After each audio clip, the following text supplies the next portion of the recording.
the Braggy King of Babylon. The king sat down on his throne with ease. His tummy sagged down to the top of his knees. "I am the glorious Nebuchadnezzar," roared he, "the mightiest king that the world will see." Then he scowled as he peered from his lofty place at a tall, dark man with a frowning face, who stepped out from the shadows to face the throne and spoke with a cool but warning tone. "O king, you brag and swagger so, but the kingdom of yours is God's, not yours, you know. You may rule it now, but he'll take it away if you keep on bragging and disobey. Give to the poor who are hungry and weak."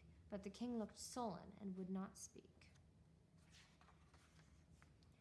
"I'll never give anything away," thought he, "for that would leave a bit less for me. Instead, servants," he ordered, "I want to invite 1,000 nobles to a feast tonight.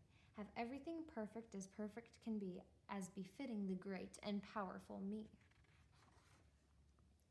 From my silver beads, clean off every speck so they'll shine like moons around my neck. Make sure the goblets are shiny and bright. They'll dazzle the eyes of my guests tonight. My kingdom is large, and I want to show how great I am. The people should know." He bragged and bragged. "I have cattle and grain, elegant robes, nothing ragged or plain." He never gave the beggars a bite to eat or sandals to wear on their bruised bare feet. But later to himself he murmured aloud, "I wonder if I'm getting much too proud." He gazed at his great walled city below, standing tall and proud in the sunset's glow. So splendid it looked in the dusk of day, his few humble thoughts soon faded away. "Babylon, city majestic and grand, I built it," he cried, "by my own mighty hand." Then a voice from the heavens boomed loud and clear. "God is taking from you your kingdom so dear. You must learn that your God is much greater than you. You will be like a beast till the day that you do. You will graze like an ox in the fields full of hay. Now go look at yourself." Then the voice died away. The king then ran fast till he came to his room. He looked in his mirror and saw his own doom. All tangled and twisted, the hair of the king was long as the feathers of a big eagle's wings. He wailed as he saw he was shaggy and brown, as he looked at himself from the top on down.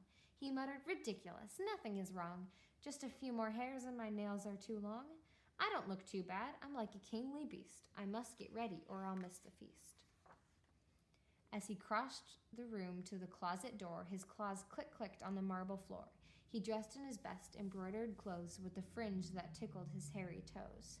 He thought as he entered the dining hall, "No one will notice the difference at all." But he was met by 100 shrieks at least. The guests hurled goblets at the hairy beast. The eyes of the king were filled with fear when every guard reached for his spear. He fled far away to the fields to roam. He cried and sobbed in his strange new home. In winter he shivered from lack of heat. In summer the dew soothed his dry, cracked feet. As he woke one morning at a roaring sound, he shook in his bed on the lumpy ground. Then he raced through the dew of a newborn day from a stealthy young lion who was stalking his prey. Then he hid and shouted to God in tears, "I don't want to live like a beast for years. I thought I was mighty when I was king, but you, O Lord, rule everything." So God changed him back to a king right then and gave him a kingdom to rule again. Thousands of great men gathered about to welcome him back with a joyous shout. And the bragging, swaggering days were gone for the humble king of Babylon. The end. I always loved this story of the Braggy King of Babylon, someone whom God had given so much, but he gave himself all the credit. It's so important for us day after day to realize everything we have is a gift from God. Every talent we have, every skill we have, everything we have is God's gift. So hold on, don't be like the Braggy King.